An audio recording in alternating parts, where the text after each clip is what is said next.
Boa tarde, gente. Hoje eu e meu grupo vamos falar sobre as instalações elétricas. É o Murilo, o Valentino, o Eduardo e eu. As instalações elétricas é muito importante para a segurança, a eficiência e funcionamento de residências e empresas, principalmente no meio rural e industrial. Elas são responsáveis por distribuir energia elétrica de forma segura e adequada para os diversos equipamentos e sistemas que utilizamos no dia a dia. Uma instalação elétrica bem projetada e executada garante não apenas o pleno funcionamento dos aparelhos, mas também previne acidentes, curtos-circuitos, incêndios e prejuízos. E nessa apresentação a gente vai entender os principais componentes de uma instalação elétrica, suas normas, métodos de dimensionamento e os cuidados essenciais. Bom, agora eu vou falar sobre os critérios para escolher o diâmetro dos fios. Beleza? Bom, o primeiro é a corrente elétrica que vai circular no fio. Quanto maior a corrente que o fio precisa conduzir, maior deverá ser o diâmetro para evitar aquecimento e sobrecarga. A corrente é calculada com base na potência dos equipamentos e na tensão da rede, onde I é igual a corrente, P é a potência, V é a tensão, e é isso aí. O segundo é o comprimento do fio. Fios muito longos sofrem queda de tensão, e para evitar isso, tem que aumentar a bitola. Quanto maior for a distância entre o quadro elétrico e o ponto de consumo. Terceiro sistema tipo de instalação, que temos o embutido, que é dentro de paredes, conduítes, que dissipam menos calor, então precisa de uma bitola maior. Também temos as aparentes, que é dentro de calhas, que tem uma melhor dissipação térmica, não precisa de uma bitola maior. A capacidade de condução, que usamos a NBS 5410, que indica a capacidade de cada bitola, considerando seu tipo de instalação e seus condutores no eletroduto, e quantos fios no condutor do eletroduto. E também temos que prestar atenção na queda de tensão, que para ter uma melhor eficiência, devemos o máximo 4% em residências e em áreas rurais 7%. Agora a gente vai falar um pouco de como deve ser instalado o quadro de distribuição elétrica. O local de instalação deve ser instalado em local seco, com ventilação e de fácil acesso. A altura recomendada é entre 1,50 e 1,80 metros do piso. Evitar locais úmidos como banheiro, cozinhas e áreas externas sem proteção.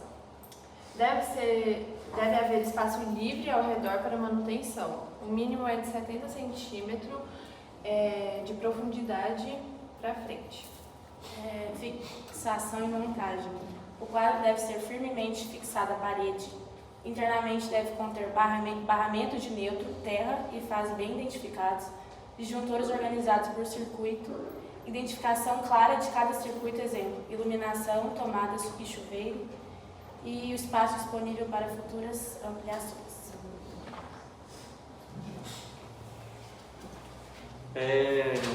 O dispositivo de proteção que deve estar presente é o disjuntor geral, que protege como um todo o seu prédio, sua casa, que deve ter a capacidade disponível, a capacidade compatível com a carga total da sua instalação, e protege contra sobrecarga, curtos, e os disjuntores termomagnéticos individualmente, com a parede, com a tomada, com o chuveiro, pela iluminação, que também protege sobrecargas e curtos. O terceiro é o dispositivo diferencial residual, que é o DR, né, que é mais utilizado em áreas molhadas, como banheiro, cozinha e área de serviço. Desliga o circuito automaticamente em caso de fuga de corrente. E tem o dispositivo de proteção contra surtos, que é o DPS. Protege os equipamentos contra os surtos, esse é mais utilizado em períodos chuvosos, né, por causa que esses surtos eles são provocados por raios e quedas de energia, muito usado em locais com equipamentos eletrônicos sensíveis. Voltagens mais comuns nas instalações elétricas. Tensão 127 volts, que é utilizada em regiões como Sudeste, Centro-Oeste e Norte, 220 volts, praticamente todo o Brasil, 220 volts trifásico, indústrias, comércios e zonas rurais, 380 volts, que é trifásico também, grandes empresas e áreas rurais, e 440 volts trifásico em indústria de grande porte. Agora eu vou falar da diferença entre as redes monofásicas, bifásicas e trifásicas. Monofásicos tem uma fase mais neutro, a tensão comum é 127 volts ou 220 volts. As características é que ela é simples, atende pequenas cargas e residências pequenas. A bifásica tem duas fásicas, o neutro é opcional, a tensão comum é 220 volts ou 380 volts. A característica é ela que tem mais potência que a monofásica, em residências médias com chuveiros, ar-condicionados e bombas.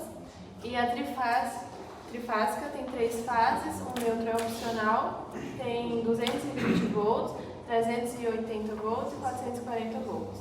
As características é que ela tem uma alta potência, é ideal para indústrias, sítios e maquinários, e ela é mais eficiente.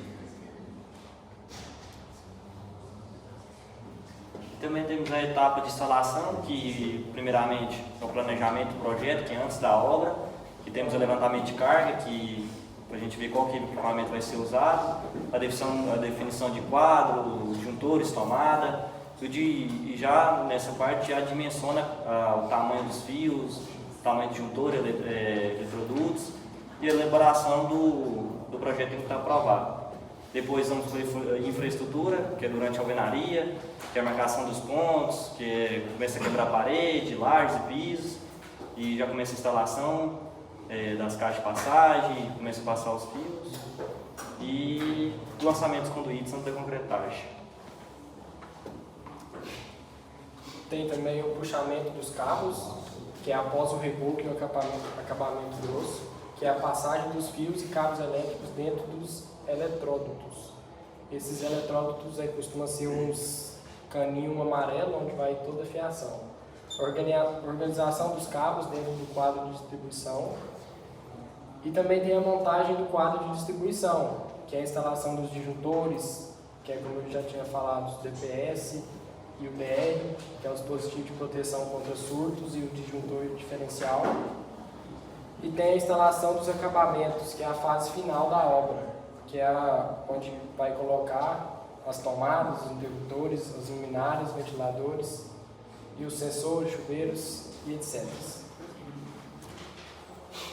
Aí temos os testes finais, que é a verificação da unidade dos fios, os ajustes, se tiver algum problema faz o ajuste nessa parte, se necessário, né? Se dependendo da concessionária de energia, tem que emitir os laudos, vistoria.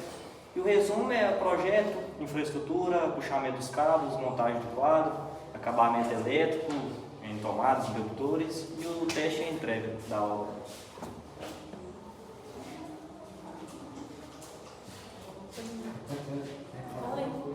A gente vai passar um vídeo aqui agora.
Gracias.